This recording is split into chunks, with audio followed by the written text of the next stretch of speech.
What is going on, guys? Welcome back to the Whop Media YouTube channel. My name is Sean Bernard as usual, and I'm excited to announce that for this video, we have partnered with Whop.com, WHOP.com. Whop is an all-in-one marketplace for sports communities and other digital products. If you're looking to find communities on all things sports, sports capping, sports betting, and sports fandom, head to Whop.com/sports. They're the all-in-one digital marketplace, the Amazon of the future for digital products. I'm incredibly proud and excited to be partnering, so make sure to go check that out. You can click the link in our description and our comments. Thank you to Whop for sponsoring this video, and thank you to you guys for tuning in. Going down the field, can they do it again? Yes, they can! And the catch is made by Taj Washington. Touchdown, USC. Blocked by Embiid! Timmy, yes!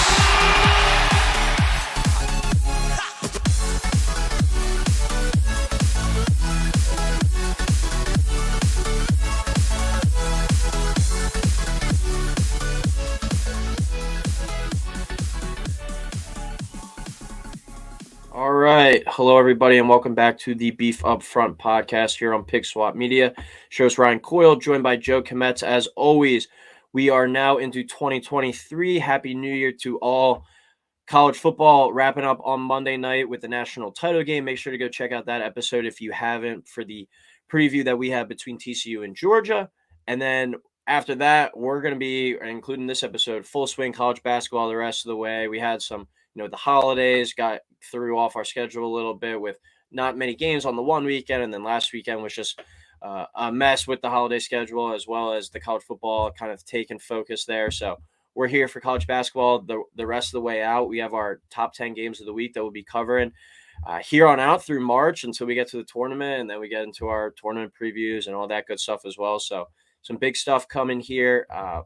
Really good slate of games this weekend. I think the schedule makers know what they're doing with college football wrapping up. They really loaded up this slate on Saturday, and there's some good games on Sunday as well. No Friday games this week. But as always, Joe, welcome back to the show. And how are we? Ready to talk some hoops again?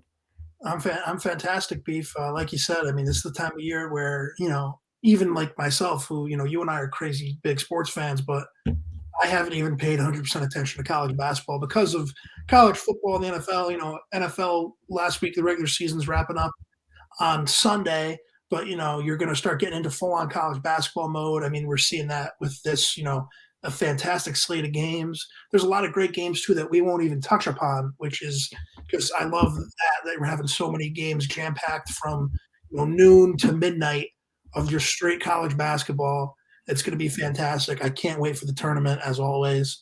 Going to start getting into bracketology season soon. I normally wait until after the Super Bowl to really start diving into bracketology, but I got to say, Lenardi, I've seen he's been tweeted out. I'm getting all excited. Let's dive right into it. Yeah, I was thinking about doing our resume game this week, but I was like, all right, we'll wait one more week because I'm not sure how accurate and up to date some of these bracketology is, because we're still at that point where I feel like it's like every once a week or every 2 weeks that they've been updating it. But next week we'll be getting to our blind resume game where I give Joe two teams or maybe even 4 teams, and he's got to pick one or two to make it into the tournament, just based off of their record and their resume.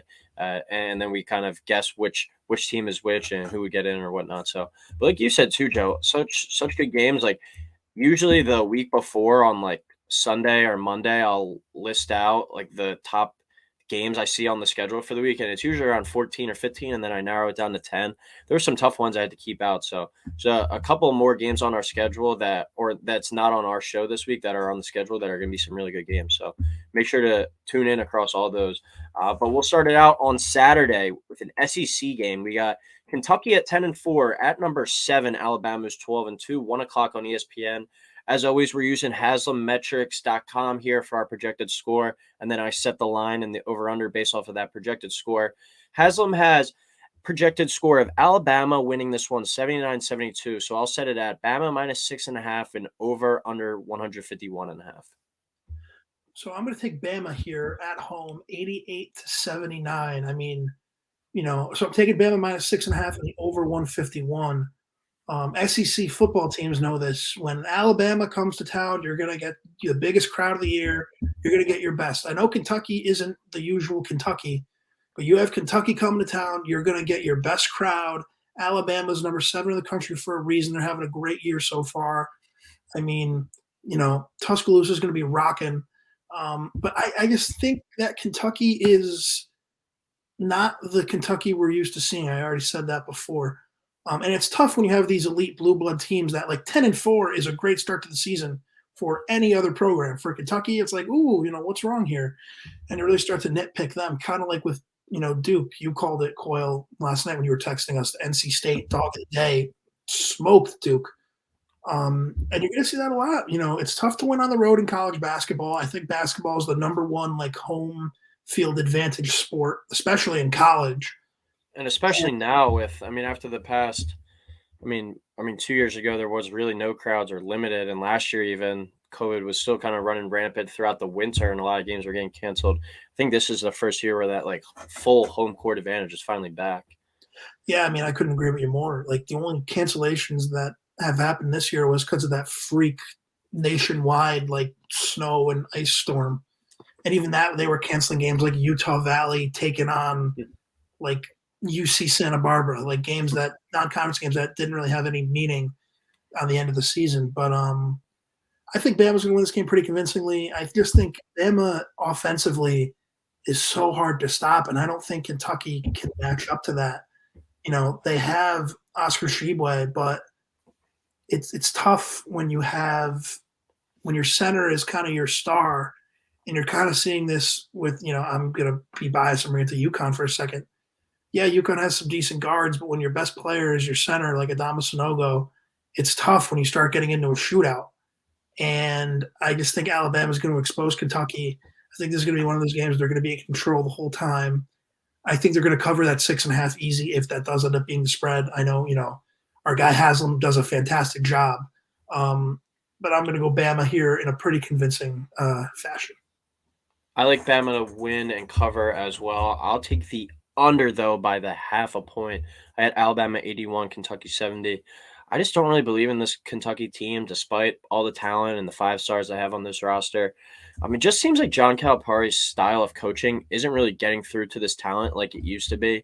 He's a big, fight, you got to be tough, all that kind of stuff. And I just feel like he doesn't really get through to his guys that much anymore. I know last year they had a 2 seed, but then they wound up losing early in the tournament in the first round to a 15, which should never happen if you're Kentucky.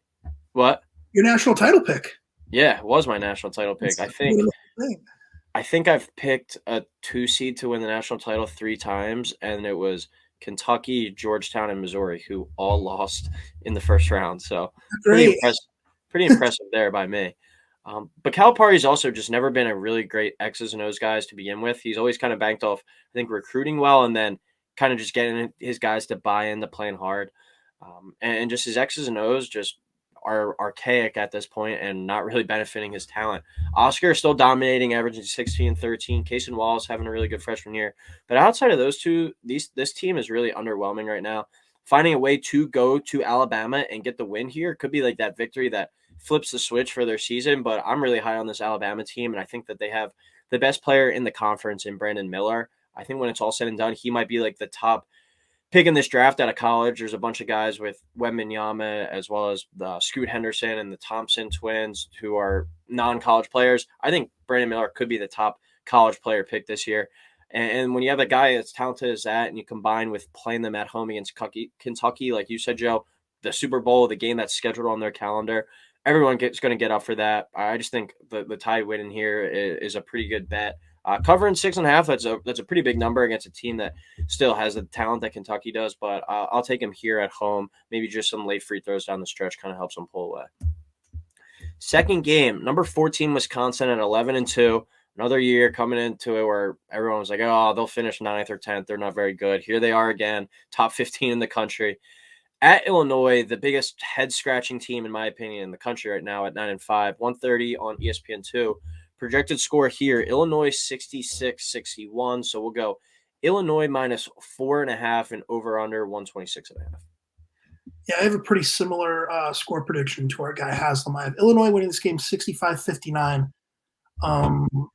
This is just kind of like a vibes pick for me. I feel like Illinois has been kind of slumping ever since that Texas game, that everyone's kind of noticed. I mean, Illinois has just seemed off. I mean, there was a clip last night of Underwood just losing his mind. in a timeout, like berserk, like screaming, like getting this close face to face with his players, just like, and they clearly weren't all about it. They lost to Northwestern, who is one of their rivals, but normally Northwestern basketball, I mean, have Northwestern only been to the tournament once, like in their history. Yeah, and then Ryan Patrick Young left, so it's all downhill after that.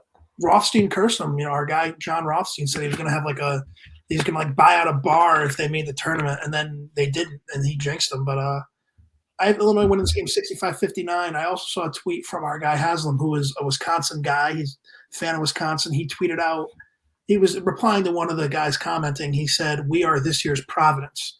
Providence last year had a lot of crazy close games. They would lose some, win a couple close ones, but they were never like an elite team, even though we had them propped up really high in the rankings. He's saying that, Wisconsin's the same way. They're 14th right now, but I wouldn't be shocked if we're sitting here at the end of the season and Wisconsin's like 20 and like 10, and, and we're like, oh, well, what happened here? But it's like, oh, well, they might be a little bit overranked. So that's kind of my analysis on the game. So I'm going to take Illinois minus the 4.5. I'm going to take the under of 126.5. I like Illinois to win here too. I'll take Wisconsin to cover though, as I'm not that confident with picking Illinois. So we kind of thread the needle there. I'll go Illinois 70, Wisconsin 67. So Wisconsin plus 4.5 over 126.5. As you were kind of touching on, Joe, I just don't know what's happened to this Illinois team since that Texas game. That was like, other than the Champions Classic, that was like the first game that I really sat down, focused in on, and watched from start to finish. And I was just like super impressed. Matthew Meyer went out there and he was just shooting the lights out. And I was like, wow, this is a team that I think could surprise some people and be one of those teams that finishes as like a 3 or 4 seed, but makes a run to the Final Four. They were just looking that good that night. But I think it seems like Underwood, like you were saying, Joe, is just pissed all the time. Here they are sitting here at 0-3 in the Big Ten, and this season just could spiral out of control if they don't find a way to win here. They had that one game, I forget, I think it was Penn State, where after that game he had the press conference and he asked like something like, or the media asked like about someone's leadership, and he just goes like literally just did that, and then he just ripped them that entire press conference. They found a way to like win a game or two after that, but then they lose out the other night to Northwestern, and it just seems like he's just completely pissed off at this team, and that just those things never go well when you're losing and your coach is that mad at you. Like, you're going to lose the locker room, I think, eventually. So I think this is one of those like season defining type games. I know it's only the first weekend of January, but still, like, if they lose this game, things could spiral out of control quick.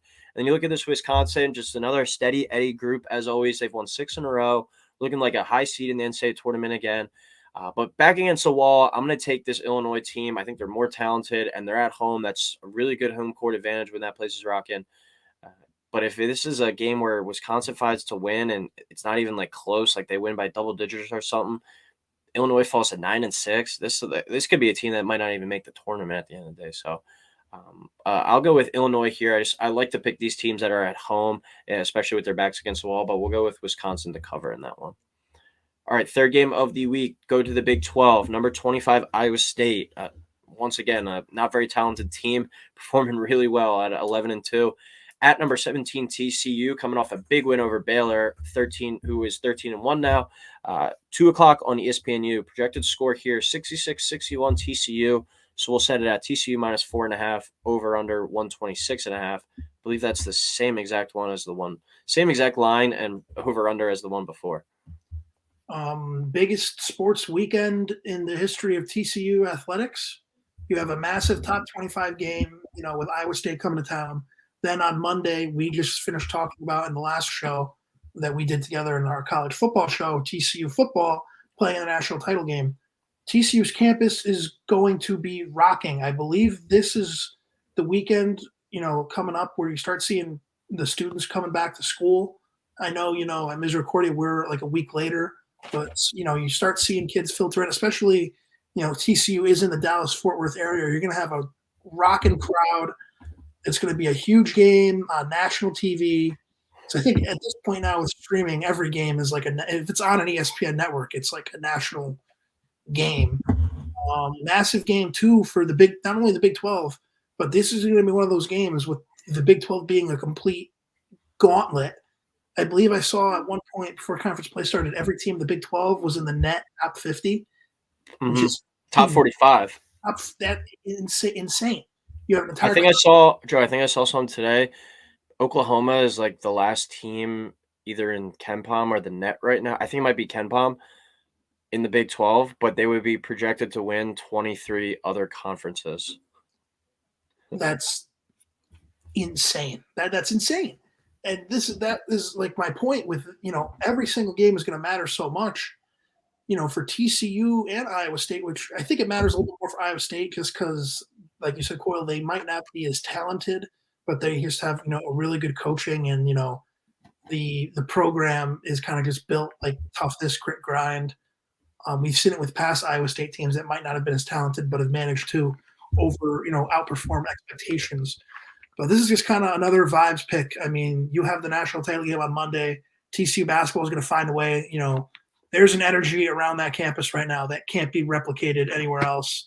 They might not stop drinking from Saturday at whenever they start to Tuesday morning. Why not right now? Maybe even right now. Yeah, I mean, I tell you what, if I was on TCU, this would be – I wouldn't remember this weekend. It would be fantastic. But give me the Horned Frogs here in a 2-point win. Starting next week, I promise I'll have more analysis now that I'm going to start diving into these teams as we're going to be solely focused on college basketball now. But give me the Horned Frogs here. So I'm going to take Iowa State plus the 4.5 over 126.5. I'll go TCU 67-62. So TCU minus 4.5 over 126.5. TCU came into the year as my dark horse national title team. I just really like how they looked down the stretch last year and then into the tournament, almost knocking off number 1 seed Arizona. Combine that with their returning guys, I was really high on them. And then they got off to a slow start, played some bad teams, narrowly beat a few of those really poor teams. But then here they are sitting at 13-1, coming off a big win at Baylor on the road, as we talked about earlier, how hard it is winning on the road against good teams in college basketball. I think that just gives them a lot of momentum here in Big 12 play. But Iowa State's not going to make it easy. Iowa State beats that Oklahoma team, who is going to be probably a fringe tournament bubble type team. But going on the road in the Big 12, it's not going to be easy at all this year. And Iowa State found a way to go grit out another win.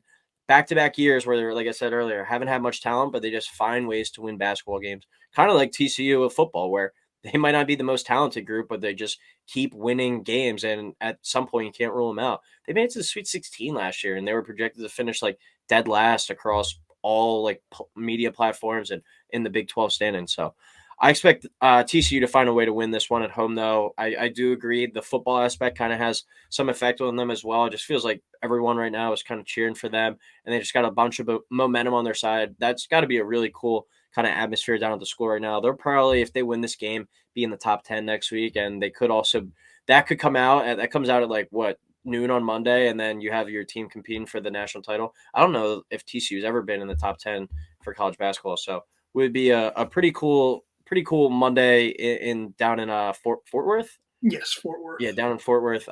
So I'll take TCU to win this one, 67-62, cover 4.5, and over 126.5. All right, now to the ACC.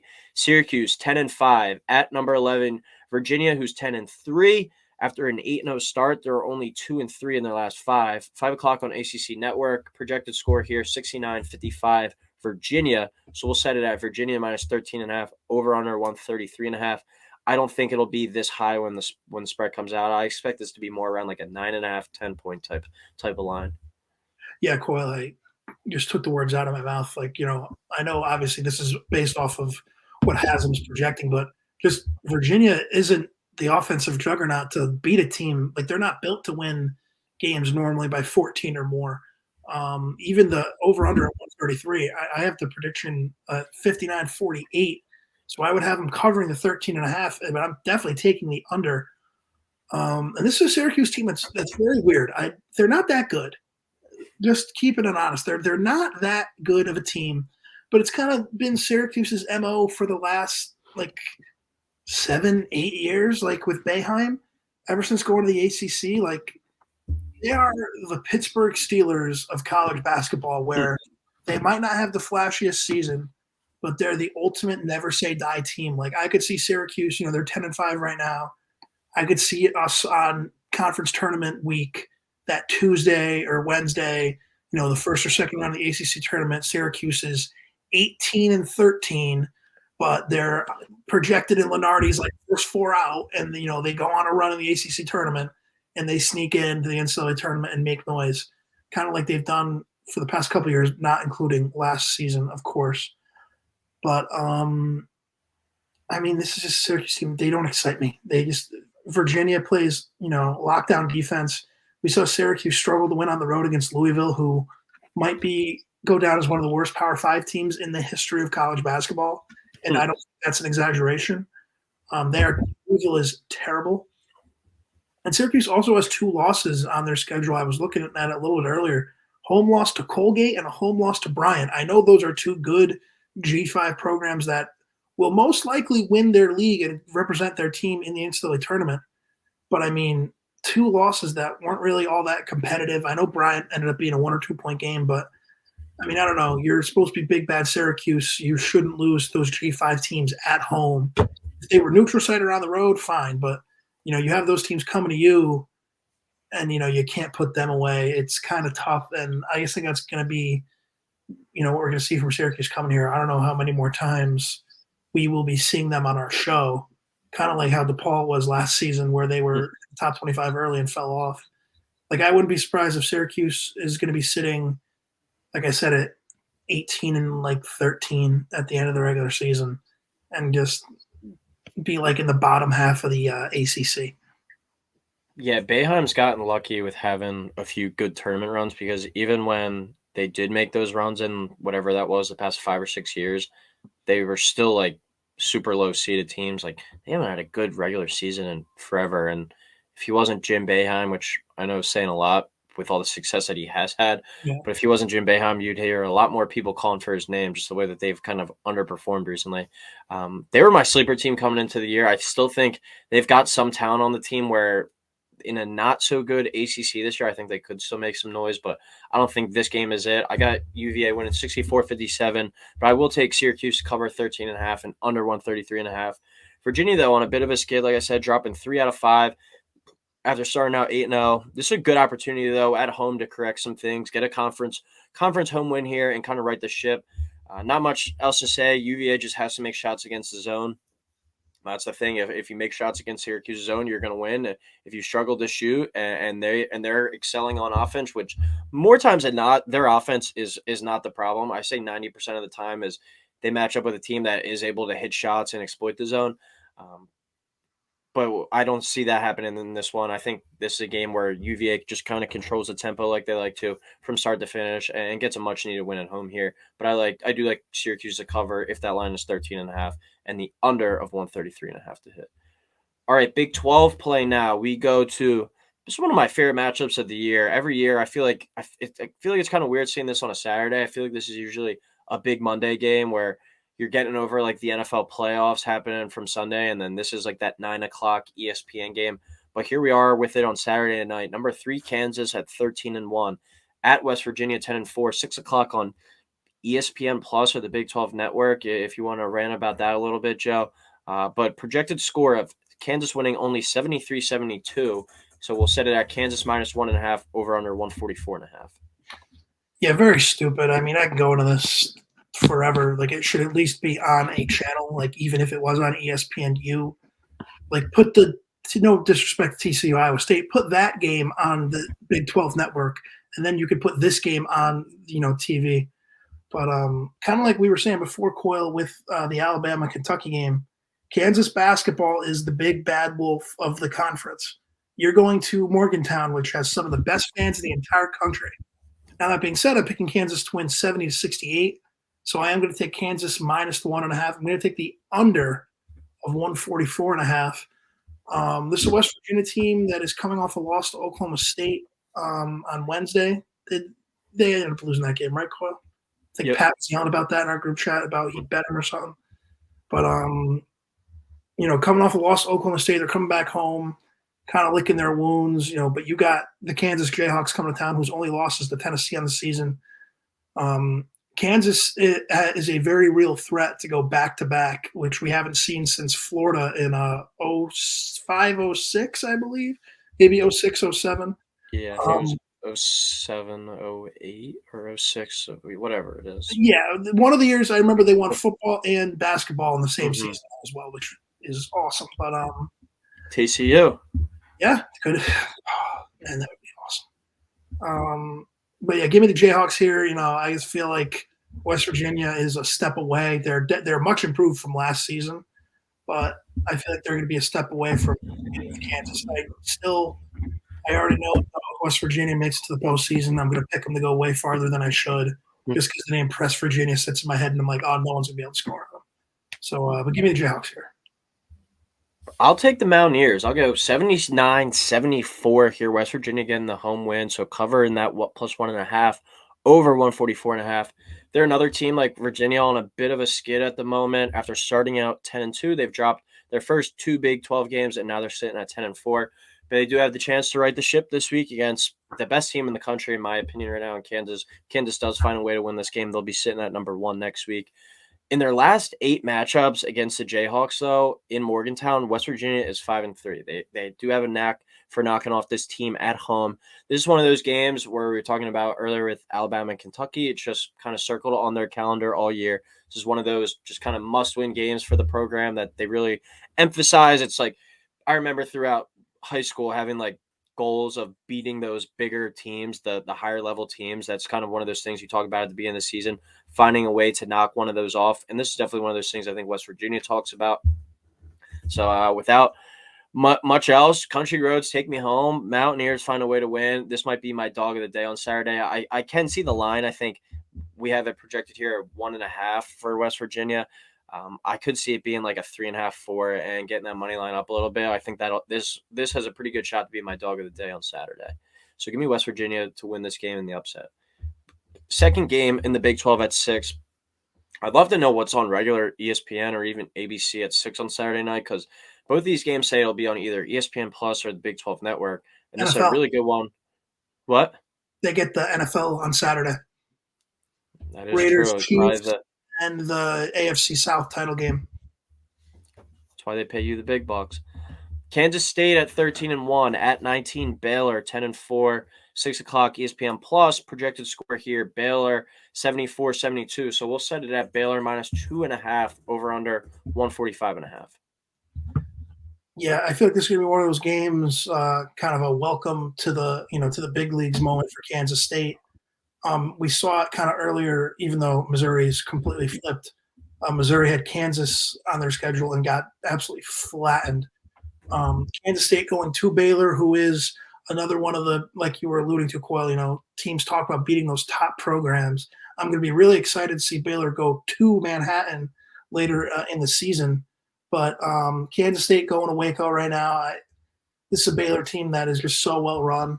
They're a machine. I mean, they've been one of the most dominant college basketball programs in the most dominant college basketball conference. So I'm going to go Baylor 75, Kansas State 63. I could see Kansas State kind of, clenching up a little bit going on the road and, in a major big time atmosphere. So give me Baylor minus the 2.5 and give me the under. I feel like Baylor minus 2.5 might be my play of the weekend. So I'm going to bet that, and Kansas State's going to win by 20.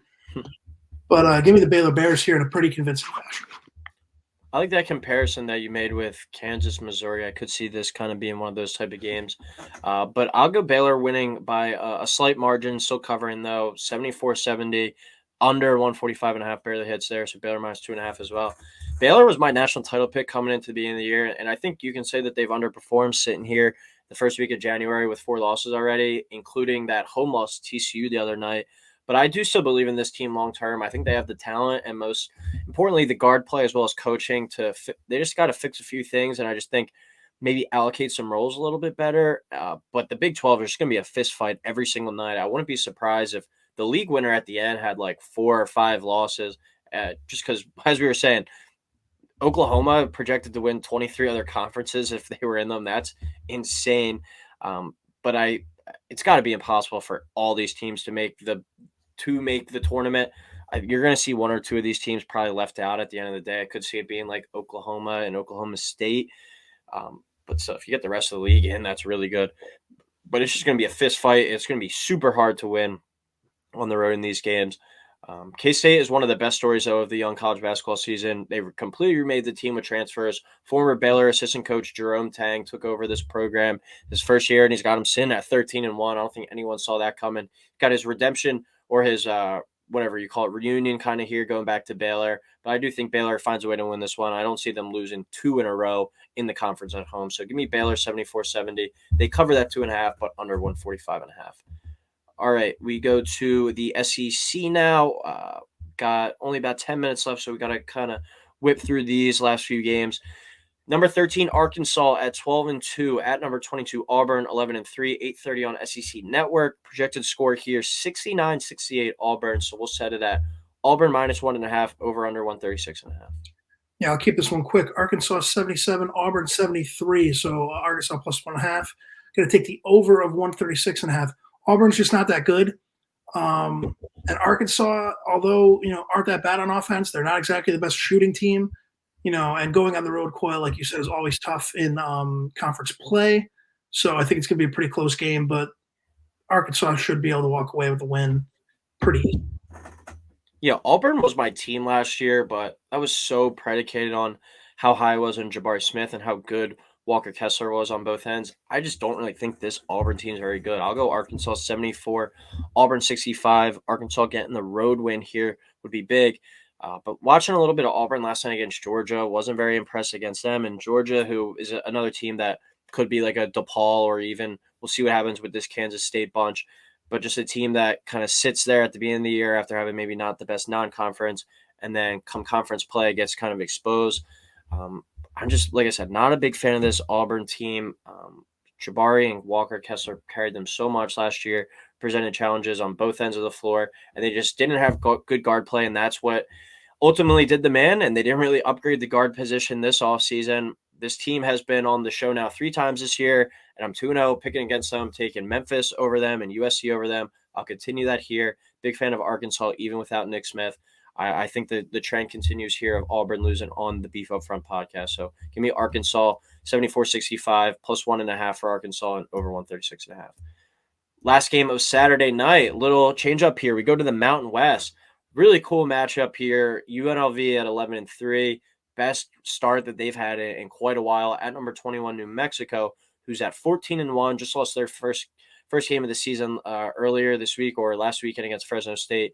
9:30 on CBS Sports Network. Projected score here 77-72 New Mexico. So I said it at New Mexico minus 4.5, over under 148.5.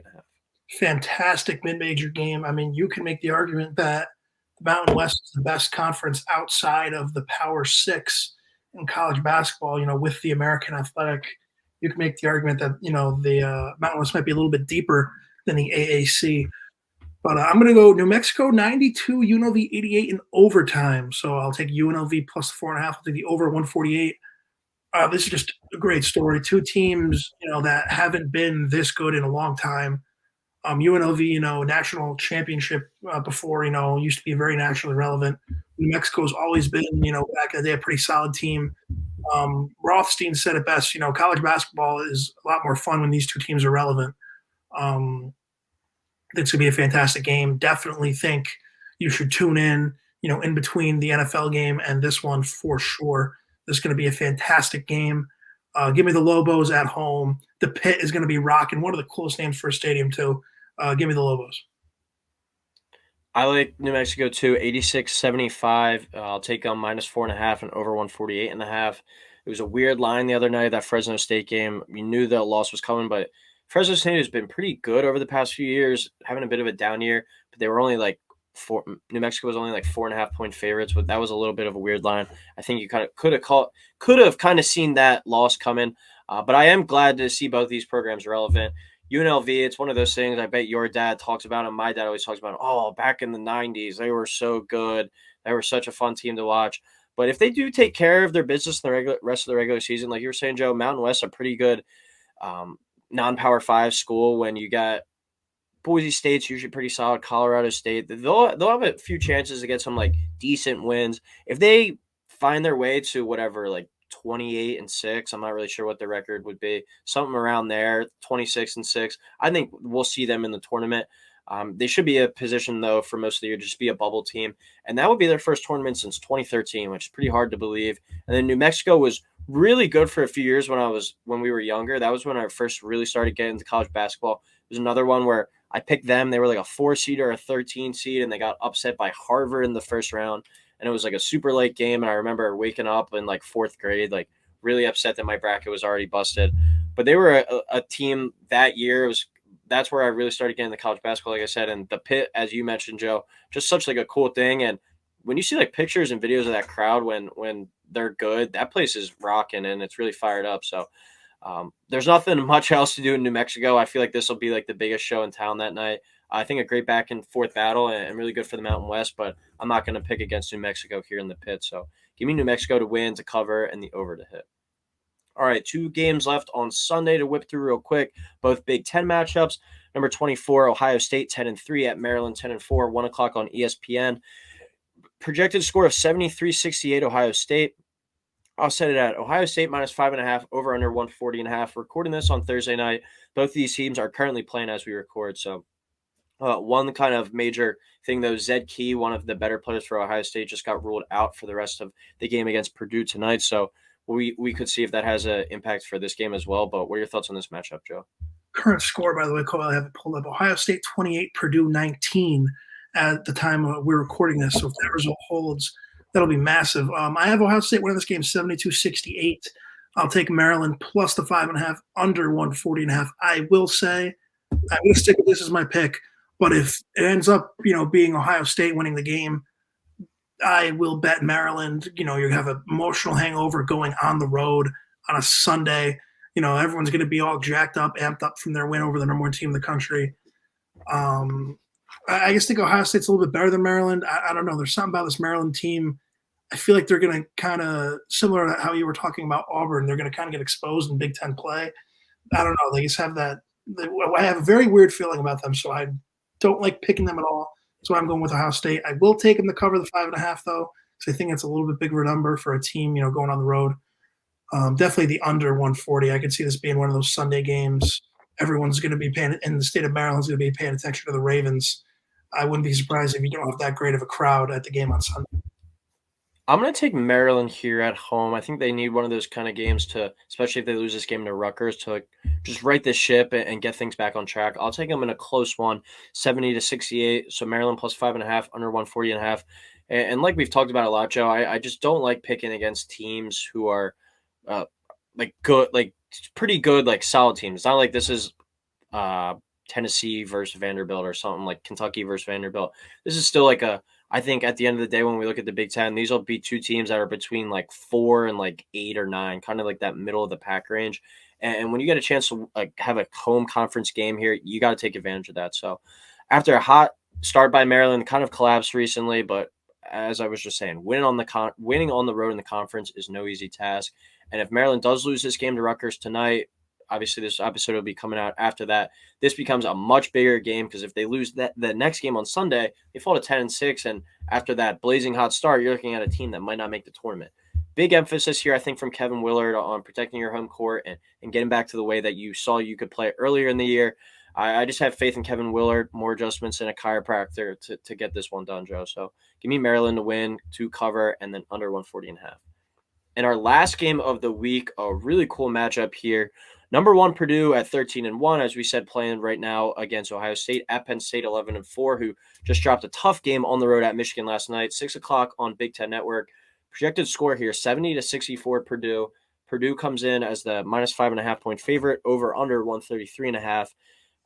This game will be played at the Palestra in Philly. Really cool because a lot of guys over the past 5, 6, 7 years from Penn State have had Philadelphia ties. This is a cool kind of homecoming game for them, and the Big Ten's really embraced it. They played the game against Michigan State there a few years ago, sold out crowd. With this being on a Sunday and the Eagles playing at 425, I don't know how great of a crowd it'll be, but still something definitely, if you're able to check out, make sure to tune into. But quick thoughts on this game, Joe? Purdue 83, Penn State 69. I'll take Purdue minus 5.5 in the over. Especially if Purdue loses this game, they're going to be needing a good bounce back win. Penn State basketball isn't exactly, a powerhouse, even though they're having a pretty great start to the season. Give me the number one team in the country. Give me Zach Edey every day of the week. Purdue here in a convincing fashion. I'm really high on this Penn State team. I think that they're going to make the tournament.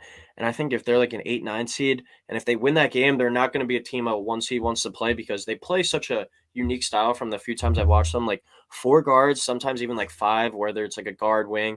But it's all guys between like 6 foot and like 6'6". They're tough to guard, but then it kind of hurts them all on the defensive end, especially in a game like this. So I'm going to go Purdue 72-65. But we'll take Purdue minus the 5.5 and over 133.5. As I said, with the smaller lineup, it's kind of tough to when you are playing and trying to defend a guy like Zach Edey. But then you also might be able to expose them on the other end as well. So I think this could be a nice little back and forth, and we see some pretty good points in this one. But having a home court advantage in the Big Ten is so nice. And as I said, with the Philadelphia guys and this game being at the Palestra, that's a cool thing for them. Maybe they get up and play a little bit more motivated for that. But still, being able to just be at your own home court, I know it's Penn State and students are away right now. It might not be the best thing to begin with. But still, I think that's just a huge difference playing at home, like your true home site. So I like Purdue to go on the road and win this game. And like you were saying, Joe, especially if they lose this game tonight, I do not see them finding a way to lose 3 games in a row. So I think the Nittany Lions' lack of height kind of bites them here. But I do think they put up another good fight. But that'll do it for the third college basketball show of the season, covering the top 10 games of the week. Another really good slate, and we'll be getting back into it next week. As we said earlier, kind of bringing some bracketology talk in the next week's show as well. But as always, thank you for listening. Any last second comments, Joe, before we head out? Feels good to be getting back in the groove of it, Beef. Can't wait for next week. All right. Thank you, everyone, for tuning in. Please like, subscribe, and we'll talk next week.